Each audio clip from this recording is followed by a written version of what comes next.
Herkese merhaba, Evrenin Enerji Atölyesi'ne hepiniz hoş geldiniz. Bugünkü kolektif açılımda tarot neden bitti? Üçüncü kişinin enerjisi var mı? Sorularımız neden bu ilişki bitti? Üçüncü kişinin enerjisine, ilişki içinde üçüncü kişi ile iletişimi oldu mu? Şu an bana karşı düşüncesine, gerçek duyguları neydi? İletişim olur mu? Ortak enerji alanınızda ne var? Ve aklınızdaki kişi ile yakın zamanda ne değişir, neyi yaşarsınız? Evrenin Enerji Atölyesi. Tüm bu sorularımızın cevaplarını soralım.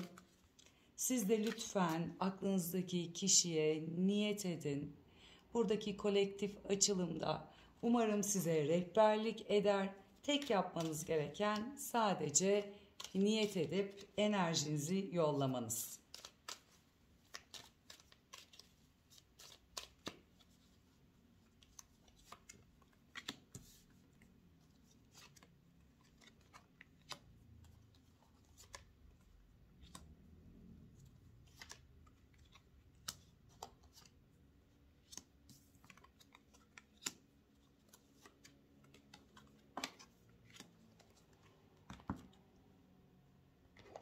Öncelikle ilk sorumuz, bu ilişki neden bitti? Bakalım kartlar bize ne söyleyecek?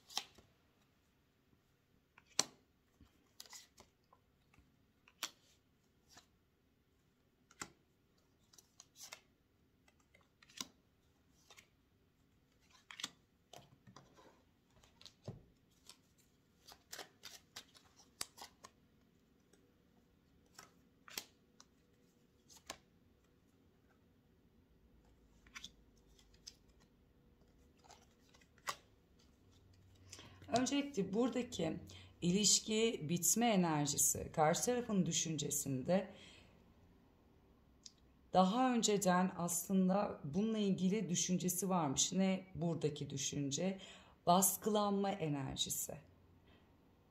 Sizin enerjinizle kendini baskılanmış hissediyor olabilir.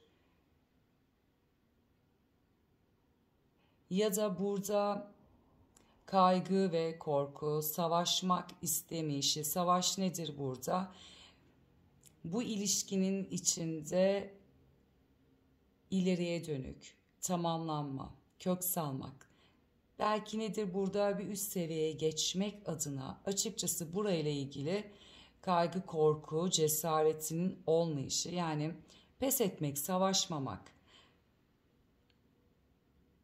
Kendi hayatında konfor alanını bozmamak, ertelediği birçok şey ne varsa aslında onu eyleme geçirmek. Daha çok burada kendi enerjisinde, yani buradaki ilişkinin sorumluluğunu almamak ve dediğim gibi başta baskı enerjisini çok yoğun hissetmiş. Kartlarımızı şöyle koyalım. Peki üçüncü kişinin enerjisi var mı? Bakalım. Aklınızdaki kişinin üçüncü kişi ile arasında, enerjisinde ne var?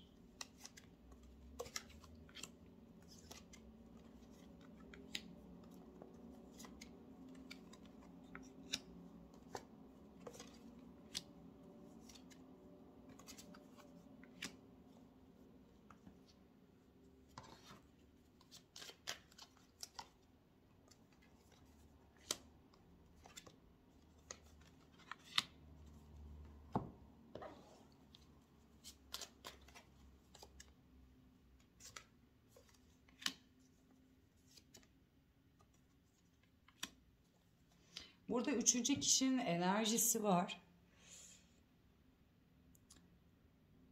Belki bunlar aynı yaşam alanını paylaşabilirler.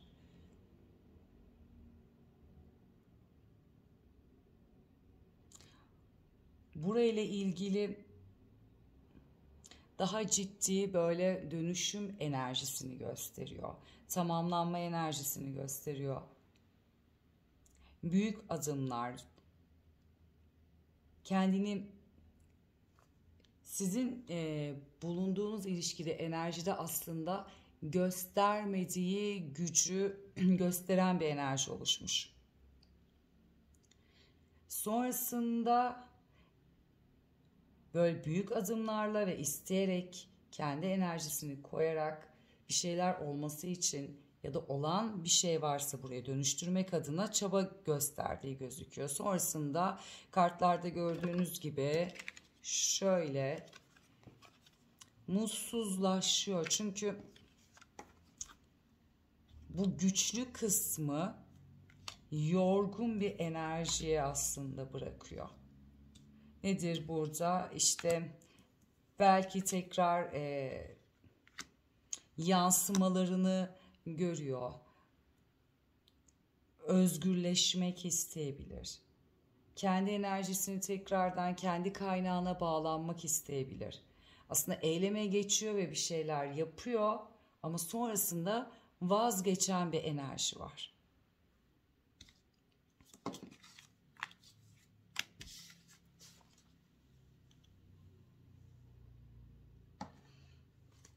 Peki şu an size karşı düşüncesi ne? Bakalım size karşı düşüncesi ne?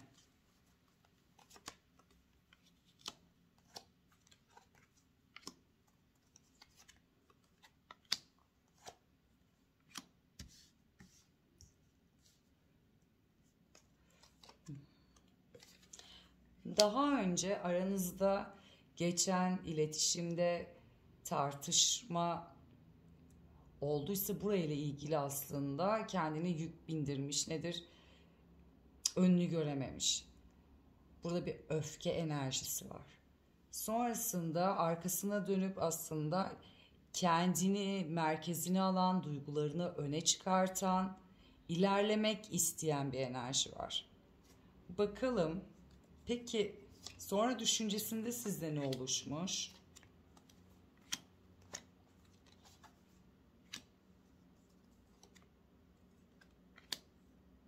Size karşı düşüncesinde aslında burada bir özlem enerjisi de var. Aranızdaki sessizliğin enerjisi de var. Sizi hayal ettiği zaman, sizi düşündüğü zaman üçüncü kişiyle enerjisini bakın tamamen arkasına dönen bir taraf var. Çünkü ilk başta üçüncü kişinin enerjisi var dediğimizde evet bir enerji vardı. Sonrasında buradaki başlangıçtan ve sonuna doğru geldiğimizde istediğini, yani o mutlu ve o yüksek enerjinin artık bitiş enerjisini gösteriyor. Sizi hayalini, yani sizi düşündüğü zamanda da evet aranızdaki buradaki bir sessizlik ama diğer tarafa da arkasına dönmüş bir enerji var. Peki gerçekten size karşı duyguları neydi? Burada ne hissetti? Tam olarak duyguları size karşı neydi?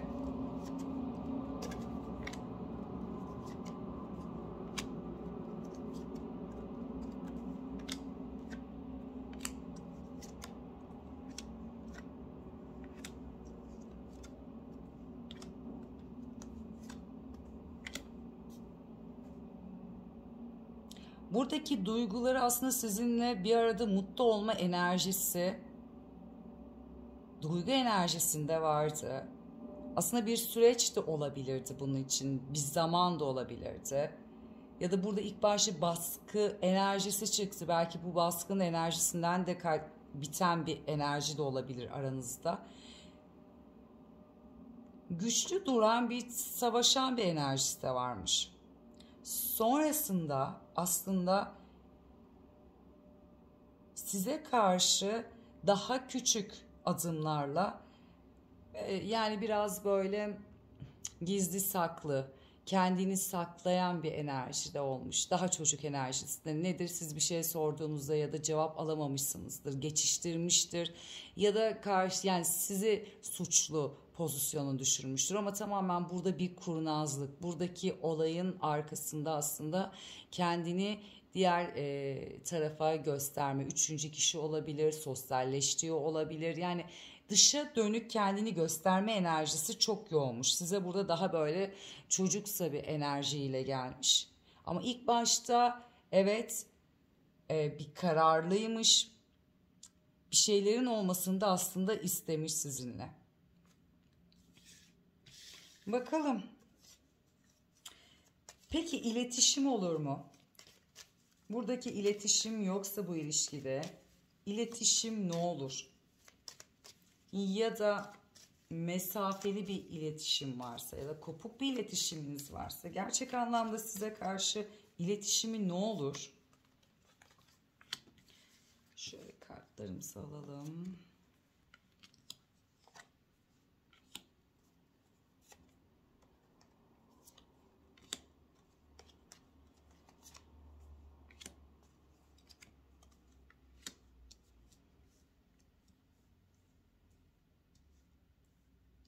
Bakalım iletişim ne yapar? Bakın burada üçüncü kişinin enerjileri de çıkıyor.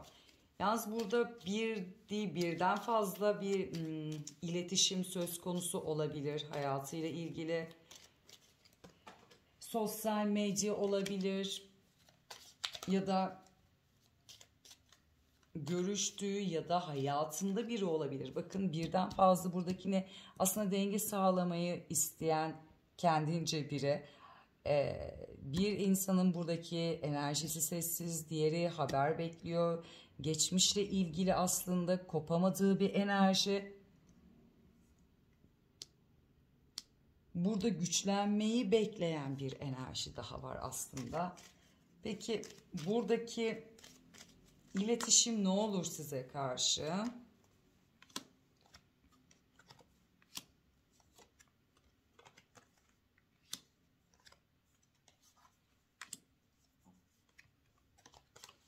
Size karşı bir iletişimi var. Bir de şuraya da soracağım. Buradaki diğer enerjilerle ilgili ne var? Nasıl bir iletişim var? Veya ne oluyor? Size karşı sizinle yüz yüze gelme enerjisi olacak iletişiminde. Ve bunun için çabalayacak. Ama siz bunu aslında hani böyle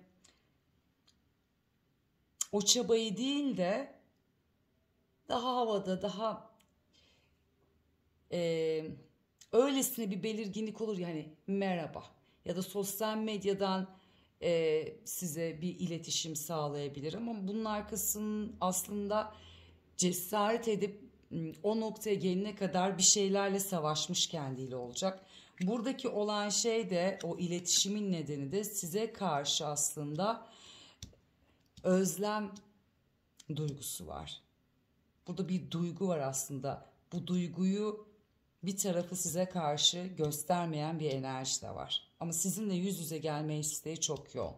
Bakalım buradaki kişi veya kişiler buradaki ne yapıyor? Buradaki iletişim ne? Ne yapmak istiyor? Çünkü beraber veya yüz yüze olan bir enerji yok ama hep böyle bir kopuk bir enerji var.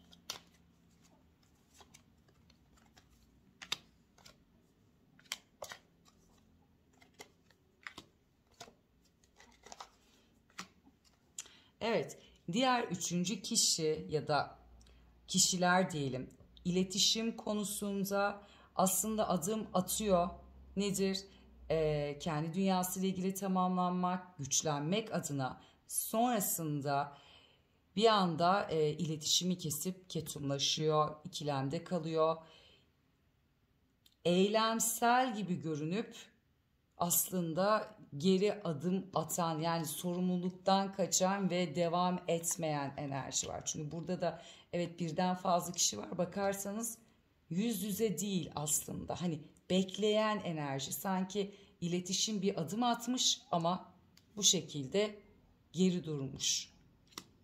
Size karşı da Göstermese de özlem ve duygu enerjisi var. Yüz yüze gelme isteği çok fazla olacak.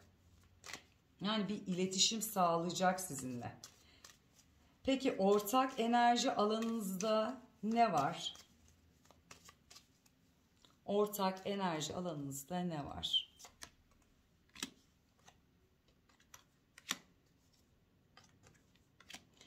İkinizin de aslında ortak enerji alanınızda iletişim, özlem, mutluluk. Her iki taraf aslında birbirinden çok etkileniyor burada.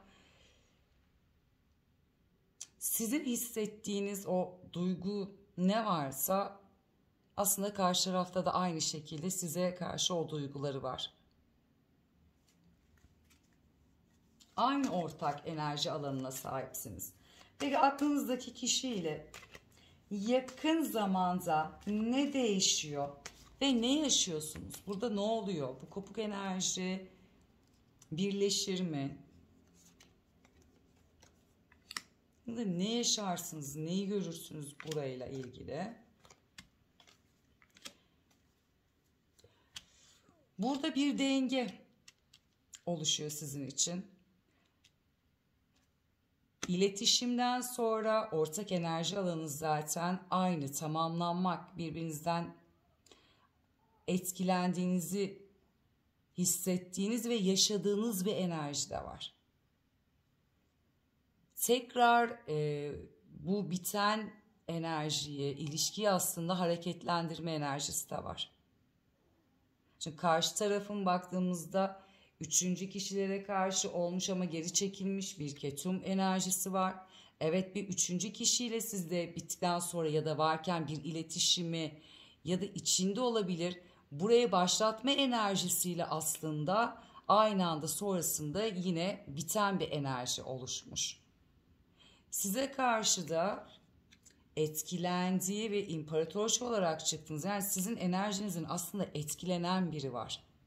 O duygularında da öyle. Size karşı böyle mutlu olmak, somut adımlar atmak isteği varken belki baskılandığı ya da özgürlüğünü kısıtlandığı hissettiği için de kaçan bir enerji de olabilir burada. Çünkü direkt çocuksu ve kendini gösterme enerjisinde olmuş. Ama üçüncü kişilere de baktığımızda da var ve yok gibi de, yani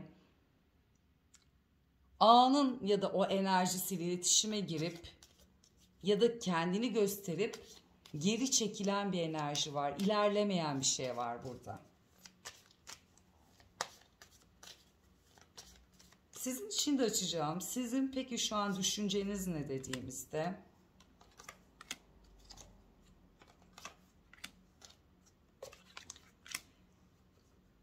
Kendinizi siz de bitik aslında hissediyorsunuz burayla ilgili. Çok zorlandığınız bir enerjidesiniz. Yani kafanızı meşgul etmek istiyorsunuz ama bırakamıyorsunuz. Ne olacağını bilmiyorsunuz. Sürekli böyle evet mi hayır mı ya da olur mu olmaz mı? Öncesinde yaşadığınız bu durum sizi zaten biten bir enerjiye, kötü bir enerjiye itmiş. Üzülmüşsünüz burada. Peki burası ne olur sizin için? Ya da karşı taraftan siz şöyle soralım. Aklınızdaki kişiden ne bekliyorsunuz? Hangi enerji var?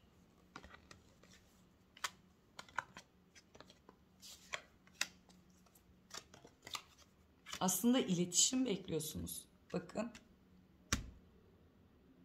Hızlı bir şekilde artık aranızdaki buradaki üzgün olan, bitik olan enerjinin kalkmasını, yüz yüze gelme isteğiniz var. Sizin için bir soru daha soracağım. Karşı taraf, aklınızdaki kişi, eylemi ve düşünce ve duyguları şu an size karşı var ve aynı ortak enerjidesiniz. Peki gerçekten sizin için ne yapar?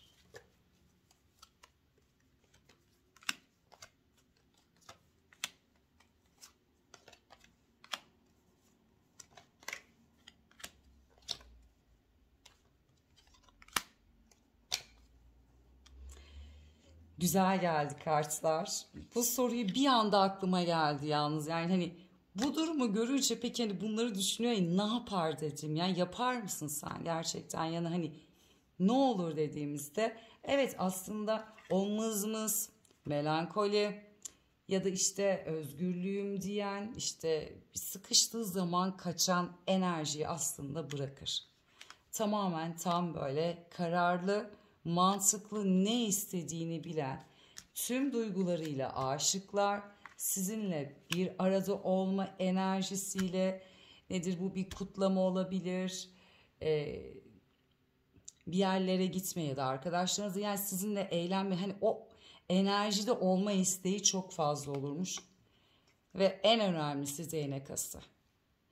Tamamen varlığını hayatınızda hissettirilmiş bir başlangıç yaparmış sizinle. Beni dinlediğiniz için çok teşekkür ederim. Yorumlarda buluşmak üzere. Şimdilik hoşça kalın.